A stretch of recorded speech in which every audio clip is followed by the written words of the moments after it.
ಶ್ರೀ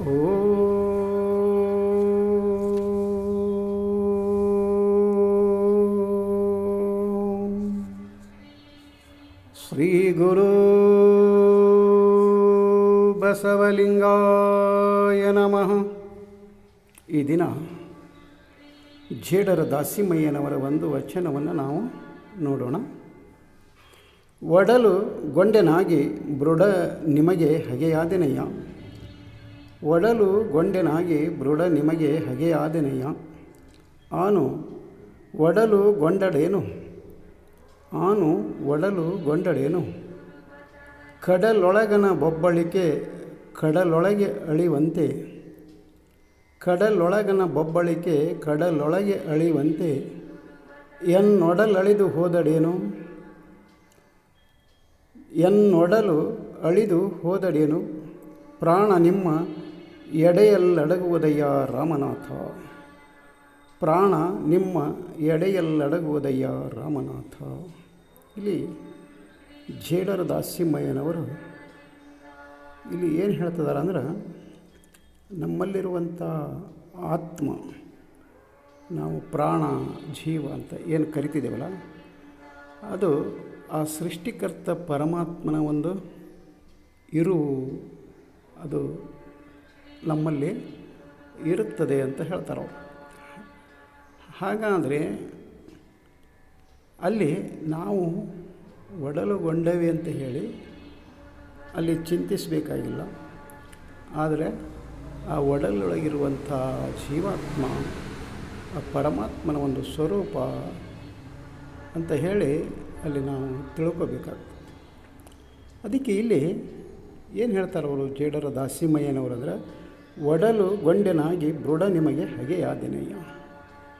ನಾನು ಒಡಲುಗೊಂಡು ಬಂದಿದ್ದರಿಂದ ಈ ತನುವನ್ನು, ಈ ದೇಹವನ್ನು ಹೊತ್ತುಕೊಂಡು ನಾನು ಬಂದಿದ್ದರಿಂದ ಆ ದೇವರಿಗೆ ನಾನು ಹಗೆಯಾದೆ ಅಂತ ಹೇಳ್ತಾರೆ. ಯಾಕಂತ ಹೇಳಿದರೆ, ಇಲ್ಲಿ ಒಡಲುಗೊಂಡ ಮೇಲೆ ಈ ದೇಹವನ್ನು ನಾವು ಹೊತ್ತುಕೊಂಡು ಬಂದ ಮೇಲೆ ಅನೇಕ ಮಾಡಬಾರದ ಕೆಲಸಗಳನ್ನು ನಾವು ಇಲ್ಲಿ ಮಾಡ್ತಾಯಿರ್ತೇವೆ. ಆಗಬಾರದ ಘಟನೆಗಳು ನಮ್ಮಿಂದ ಆಗ್ತಿರ್ತವೆ. ಸುಳ್ಳು ಹೇಳ್ತೇವೆ, ಮೋಸ ಮಾಡ್ತೇವೆ, ಮತ್ತೊಬ್ಬರಿಗೆ ಅನ್ಯಾಯ ಮಾಡ್ತೇವೆ. ಹೀಗೆ ಅನೇಕ ಅನೇಕ ಅನೇಕ ಕೆಲಸಗಳು ಈ ನಮ್ಮಿಂದ ನಡೀತಾವೆ.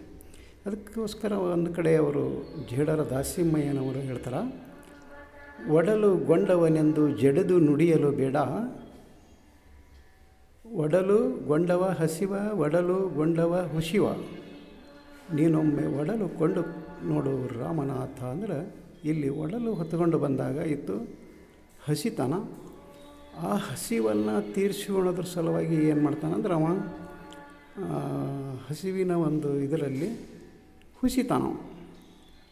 ಹಾಗಾದರೆ ನೀನು ನನಗೆ ಒಡಲುಗೊಂಡವ ಅಂಥೇಳಿ ಹಾಗೆ ನುಡಿಬೇಡ, ನನಗೆ ಅಸಹ್ಯ ಪಡಬೇಡ. ಯಾಕಂದರೆ ನಾನು ಒಡಲುಗೊಂಡನೆ ಅಂತೇಳಿ ಹಸಿತೀನಿ, ಹುಸಿತೀನಿ. ಬೇಕಂದ್ರೆ ನೀನು ಒಂದು ಸಲ ಒಡಲುಗೊಂಡು ನೋಡು ರಾಮನಾಥ ಅಂತಾರೆ ಆ ದೇವರಿಗೆ ಅವರು ಹೇಳ್ತಾ ಇದ್ದಾರೆ. ಹಾಗೆ ಇಲ್ಲಿ ಗೊಂಡಿದ್ದರಿಂದ ನಾನು ನಿನಗೇನಾದೆ, ಹಗೆಯಾದೆ, ನಿನಗೆ ವೈರಿಯಾದೆ ಅಂತ ಹೇಳ್ತಾರೆ ಅವರು. ಹಾಗೆ ಮುಂದೆ ಏನು ಹೇಳ್ತಾರೆ, ಆನು ಒಡಲುಗೊಂಡಡೇನು.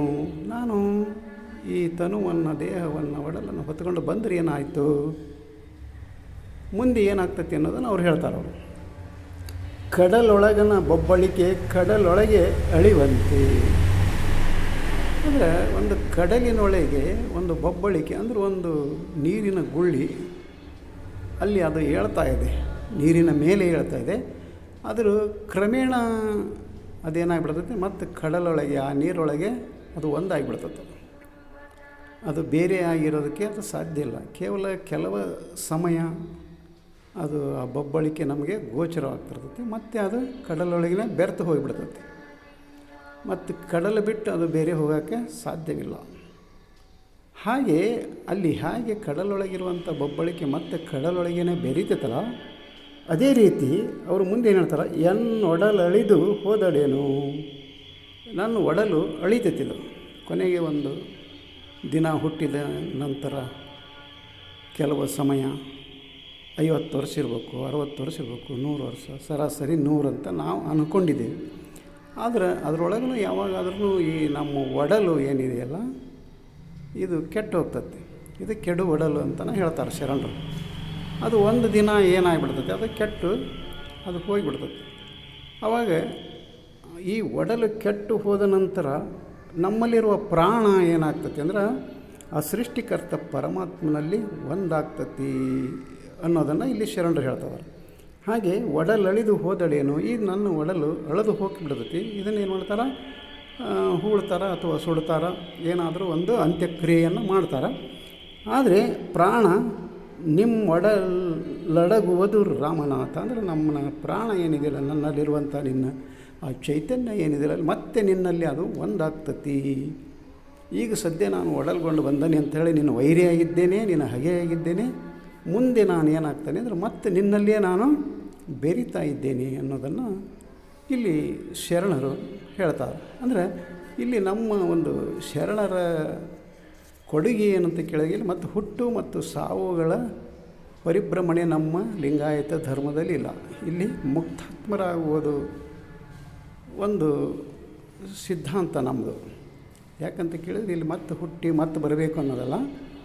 ಕೊನೆಗೆ ನಾವು ಈ ಜೀವನವನ್ನು ಸವೆಸಿ ಕೊನೆಗೆ ಆ ಸೃಷ್ಟಿಕರ್ತ ಪರಮಾತ್ಮನಲ್ಲಿ ಒಡೆವೆರೆದು ಒಂದಾಗಬೇಕು, ಲಿಂಗೈಕ್ಯರಾಗಬೇಕು.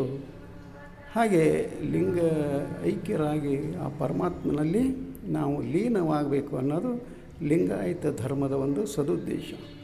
ಅದಕ್ಕೋಸ್ಕರ ಇಲ್ಲಿ ಜೇಡರ ದಾಸಿಮಯ್ಯನವರು ಹೇಳಿದ ಹಾಗೆ ನಾವು ಸಹಿತ ಮತ್ತೆ ಹುಟ್ಟಿ ಬರುವ ಒಂದು ಆಶೆಯನ್ನು ಬಿಟ್ಟು ಆ ಸೃಷ್ಟಿಕರ್ತ ಪರಮಾತ್ಮನಲ್ಲಿ ನಾವು ಒಂದಾಗಬೇಕು ಅನ್ನುವಂಥ ಭಾವ ನಮಗೆ ಬರಬೇಕಾಗಿತ್ತು. ಮತ್ತು ಅಂತಹ ಒಂದು ವಿಚಾರ ಜ್ಞಾನ ನಮಗೆ ಪ್ರಾಪ್ತಿಯಾಗಬೇಕಾಗಿತ್ತಂದ್ರೆ ನಾವು ಅಲ್ಲೇನು ಮಾಡಬೇಕಾಗ್ತದೆ ಅಂದರೆ ಮತ್ತೆ ವಚನಗಳನ್ನು ಓದಬೇಕಾಗ್ತದೆ. ವಚನಗಳನ್ನು ಓದಿದಾಗ ಇಲ್ಲಿ ಜೇಡರ ದಾಸಿಮಯ್ಯನವರು ಹೇಳಿದ ಹಾಗೆ ಈ ನಮ್ಮ ಒಡಲು ಅಳಿದು ನಮ್ಮಲ್ಲಿರುವ ಪ್ರಾಣ ಆ ಸೃಷ್ಟಿಕರ್ತ ಪರಮಾತ್ಮನಲ್ಲಿ ಒಡೆವೆರೆದು ಒಂದಾಗ್ತತಿ, ಅದನ್ನು ಒಂದು ಮಾಡೋದಕ್ಕೆ ಸಾಧ್ಯತೆ ಅನ್ನೋದನ್ನು ಶರಣರು ಈ ವಚನದ ಮೂಲಕ ನಮಗೆ ಒಂದು ಸಂದೇಶವನ್ನು ಕೊಡ್ತಾ ಇದ್ದಾರೆ. ಅದಕ್ಕೋಸ್ಕರ ವಚನಗಳನ್ನು ಓದೋಣ, ವಚನವನ್ನು ಪಚನ ಮಾಡಿಕೊಳ್ಳೋಣ ಅಂತ ಹೇಳುತ್ತಾ ಈ ವಚನಕ್ಕೆ ವಿರಾಮ ಕೊಡ್ತಾ ಇದ್ದೇನೆ. ಶರಣು ಶರಣಾರ್ಥಿ.